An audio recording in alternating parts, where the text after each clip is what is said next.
நாளைக்கு சண்டேங்கிறதுனால கண்டிப்பாக நிறைய பேர் வீட்டில் சிக்கன் வாங்குவீங்க. எப்போவும் நம்ம நிறைய மசாலா போட்டு பிரியாணி செய்வோம். இந்த ஒரு டைம் வந்துட்டு கொஞ்சம் டிஃப்ரெண்ட்டாக இந்த மாதிரி பிரியாணி செஞ்சு பாருங்கள். இது பண்ணுறதுக்கு ஒரு கைப்பிடி அளவுக்கு சின்ன வெங்காயம் எடுத்துக்கோங்க. இது கூடலாம் காரத்துக்கு ஏற்ற மாதிரி பச்சை மிளகாய் எடுத்துக்கோங்க.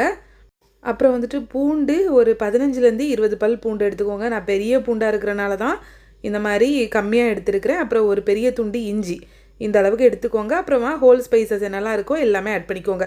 ரொம்ப வேண்டாம், லிமிட்டடாக ஒரு அரை டீஸ்பூன் அளவுக்கு சோம்பு, ஒரு துண்டு பட்டை, அப்புறம் ஒரு 2 கிராம்பு அந்த அளவுக்கு எடுத்துக்கோங்க. இது எல்லாத்தையுமே நம்ம நல்லா இந்த மாதிரி பேஸ்ட் மாதிரி அரைச்சி எடுத்து வச்சிட வேண்டியது தான். இன்னும் பிரியாணி செய்கிறதுக்கு நான் 2 கப் அளவுக்கு ஜீரக சம்பா அரிசி எடுத்திருக்கேங்க. அதை நல்லா வாஷ் பண்ணிவிட்டு இதையுமே ஒரு சைடில் நம்ம தண்ணி ஊற்றி ஊற வச்சிடலாம். இப்போ பிரியாணி பண்ணுறதுக்கு நான் என்ன பண்ணுறேன்னா 1/4 கப் அளவுக்கு நெய் எடுத்திருக்கேன். இது கூடாலேயே ஒரு 1/4 கப் அளவு தேங்காய் எண்ணெய் சேர்த்துக்கோங்க. அப்புறம் வந்துட்டு ஹோல் ஸ்பைசஸ் எல்லாமே நல்லா பொரிஞ்ச அப்புறமா ஒரு 2 வெங்காயத்தை ஸ்லைஸ் பண்ணி வச்சுருந்தேன். அதையுமே இது கூடால சேர்த்துற வேண்டியதான். இந்த பிரியாணியில் நம்ம வந்துட்டு மிளகாய்த்தூள் எதுவுமே ஆட் பண்ண போகிறது கிடையாது. காரத்துக்கு பச்சை மிளகாய் மட்டும்தான் ஆட் பண்ணுறோம். அதனால் வந்துட்டு உங்களுக்கு எந்த அளவு வேணுமோ அந்த அளவுக்கு சேர்த்துக்கலாம். நம்ம ஆல்ரெடி வந்துட்டு இந்த இஞ்சி பூண்டு பேஸ்ட் ரெடி பண்ணும்போதே பச்சை மிளகாய் சேர்த்துருக்கோம்.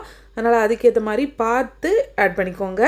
நான் இன்னுமே ஒரு 3 பச்சை மிளகாய் இது கூடால ஆட் பண்ணியிருக்கேன். அப்புறம் வந்துட்டு இது எல்லாமே நல்லா மிக்ஸ் பண்ணி விட்டு வெங்காயம் நல்லா குக் ஆன அப்புறமா இது கூடால கொஞ்சமாக புதினா, மல்லிக்கீரை, நம்ம அரைச்சி வச்சுருந்த இஞ்சி பூண்டு பேஸ்ட் எல்லாமே சேர்த்து நல்லா ஒரு மிக்ஸ் கொடுத்துட்டு ஒரு 2 தக்காளி கட் பண்ணி வச்சுருந்தேன். அதையுமே நல்லா சேர்த்து மிக்ஸ் பண்ணிவிட்டு தக்காளி ஒரு 5 நிமிஷம் நல்லா குக் ஆன அப்புறமா நம்ம சிக்கன் சேர்த்துற வேண்டியதான். சிக்கனுமே சேர்த்து நல்லா மிக்ஸ் பண்ணி விட்டு அப்புறமா இது கூடால தேவையான அளவு உப்பு, அப்புறம் வந்துட்டு ஒரு 1/4 கப் அளவு தயிர் சேர்த்துக்க வேண்டியதான். நல்லா திக்காக இருக்கிற மாதிரி தயிர் சேர்த்துக்கோங்க.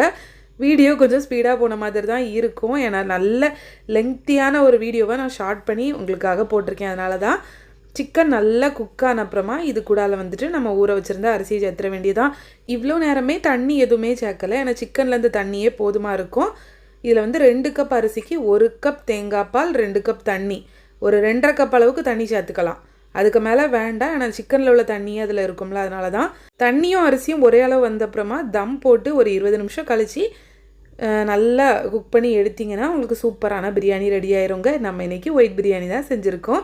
இந்த பிரியாணியில் நீங்கள் கண்டிப்பாக நெய் அப்புறம் தேங்காய் பால் கண்டிப்பாக சேர்த்துக்கணுங்க. அப்போ தான் ரொம்ப ஃப்ளேவர்ஃபுல்லாக சூப்பராக இருக்கும்.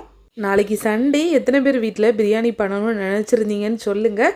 யாராச்சும் ஒருத்தராது கொஞ்சம் டிஃப்ரெண்ட்டாக பண்ணலாம் அப்படின்னு நினச்சிங்கன்னா இந்த பிரியாணி ட்ரை பண்ணி பாருங்கள். குட்டீஸ்க்கு ரொம்பவே பிடிக்குங்க. ஏன்னா மைல்டான ஒரு டேஸ்ட், நல்ல ஒரு ஃப்ளேவர்ஃபுல்லாக இருக்கும். ஒருக்கா இந்த ஒயிட் பிரியாணியை ட்ரை பண்ணி தான் பாருங்களேன். அடுத்து திரும்ப திரும்ப செஞ்சுட்டே இருப்பீங்க.